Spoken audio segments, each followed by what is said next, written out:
This is a video of the 2019 United States Pony Club riding test expectations for D1 through C2. We'll break it down into flat and jump at each respective level and going over the riding test expectations. C2 riding test expectations. The candidate should ride with confidence and control, demonstrating a secure, balanced position with a secure base of support while progressing toward an independent seat and coordinated use of aids. The candidate should begin to initiate free-forward movement, establishing balance and rhythm while developing a light contact.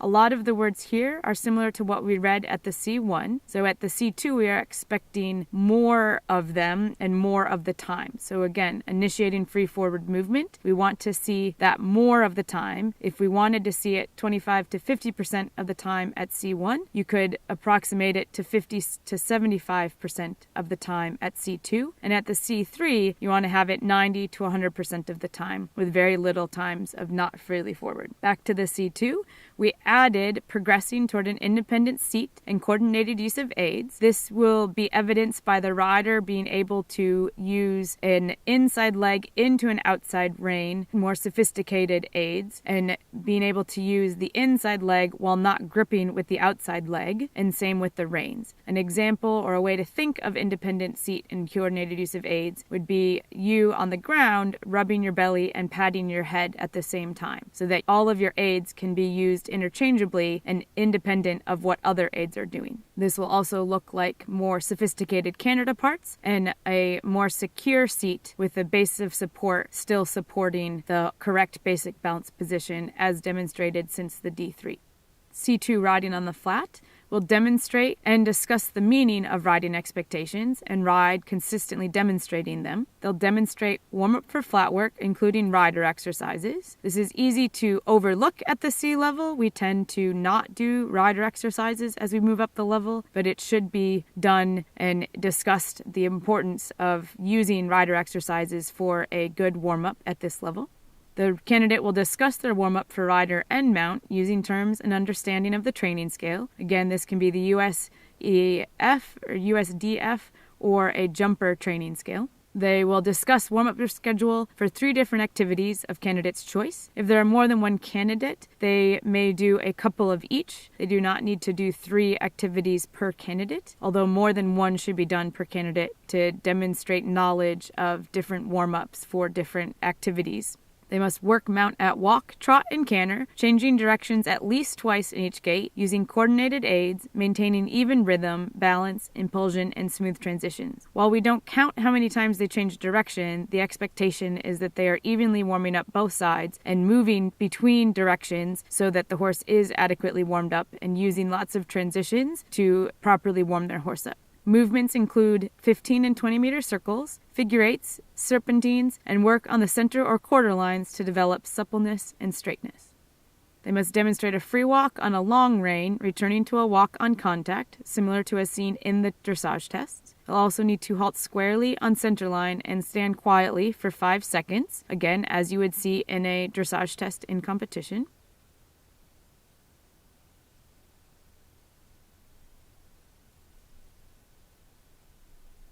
And then they must ride mount without stirrups at all gaits. And at the C2, there should be no difference in their position or the horse's way of going from riding with stirrups to riding without stirrups. They need to demonstrate a simple rein back, this time of 2 to 3 steps back. Again, does not need to be textbook perfect, but they need to understand how to request a rein back and implement it.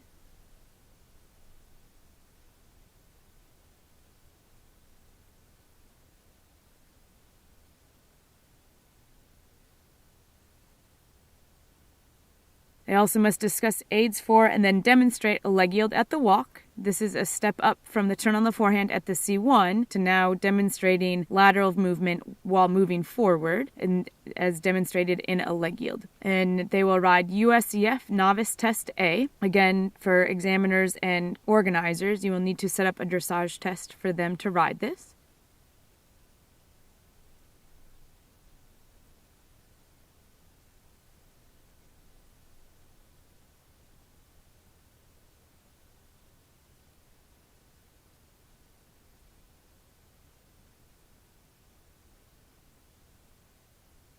Finally, they will discuss performance with the examiner, including the rider's position and whether mount was moving forward in balance and rhythm. And a C2 should have clear understanding of how their actions and position affects their horse and the way their mount moves. C2 riding over fences will continue to use riding expectations. They will ride over a simple gymnastic grid, same as the C1, except that the height is set to 3 foot at the end, not 2.9. So again, a C2 will ride over a simple gymnastic grid of trot poles to a cross rail to a vertical to a one stride to an oxer, with the oxer set at 3 foot and strides and distances set appropriate for the mount. And then they will develop a plan of how to ride a stadium course. The course will consist of 7 to 9 jumps, and the majority of fences should be set at, but not exceed 3 feet. And again, a third of the jumps should be oxers. So if you have a 9-jump course, they should have 3 oxers. The candidate will develop a plan and then ride the course according to plan and follow up with a discussion of their performance with the examiner, including discussion of the quality of canter rhythm and tempo maintained throughout the course and ways ride could be improved. At this level, we are not looking for perfect riding. We are looking for correct riding that includes understanding of the course and the plan and implemented and affecting the horse to improve the way and not let mistakes ruin the entire course.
C2 riding in the open should ride safely with confidence and control in a group on a suitable mount at the walk, trot, and canter over varied terrain through shallow water and small ditches as occur in natural terrain and as available. Their speed should not exceed 375 meters per minute, appropriate for novice level. Discuss safety measures when riding over varied footing, including water, mud, rocks, ice, bog, hard ground, sand, and pavement. This is a discussion between the candidate and the examiner. This does not need to be demonstrated except where appropriate or required based on the environment or area of riding. The C2 candidate will then ride over 5 to 7 cross-country obstacles at appropriate speed, which is 350 to 375 meters per minute, connecting fences as a course. Fences should be at 2.6 to 3 foot not to exceed 3 foot, and ideally natural obstacles as found on cross-country courses. Finally, the C2 candidate will discuss performance with examiner, giving reasons for pace, adjustability in stride, tempo, and ways ride can be improved. And again, at the C2, we're looking that they understand how to correct any issues or disobediences that they had, and being able to understand how their position and the way they rode affected how the horse reacted.